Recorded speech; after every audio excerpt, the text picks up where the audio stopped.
I was assigned to, or rather I chose,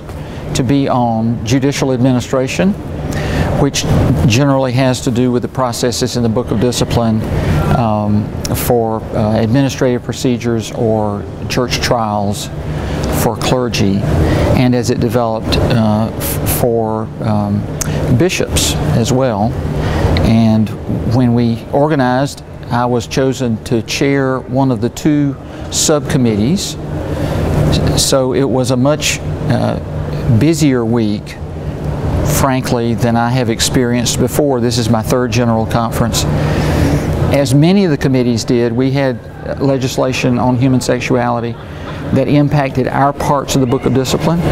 and I thought that we had very respectful conversations with one another, and people were able to say what they believed and not feel threatened or intimidated as a part of getting to the decisions that we made. To develop relationships with people from Africa and the Philippines and Europe and New England and California,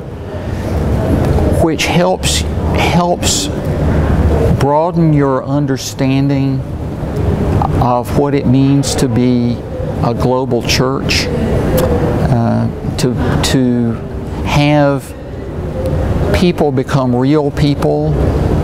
from other parts of the world is a great experience for me, and I think for many of us who come here, to be able to build those relationships and to have those conversations. And even when you disagree with people, that doesn't mean that you get through the conversation and you agree with them.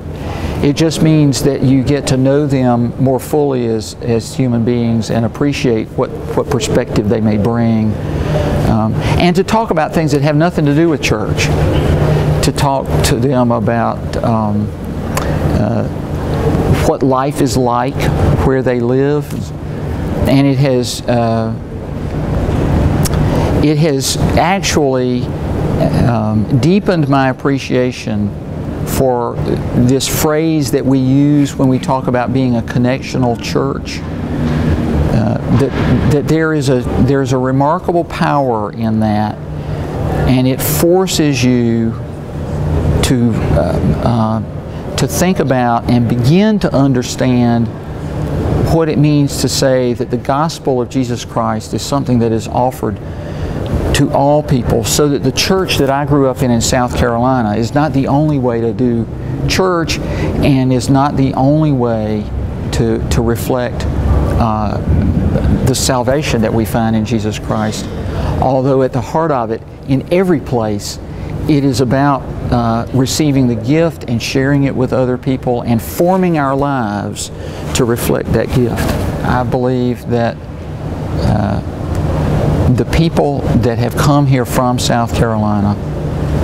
are deeply committed and have taken this very seriously, and have carried their part of the work with honor and with a deep commitment to be faithful delegates on behalf of the people who have sent us, and I think it's a group that we can be really proud of.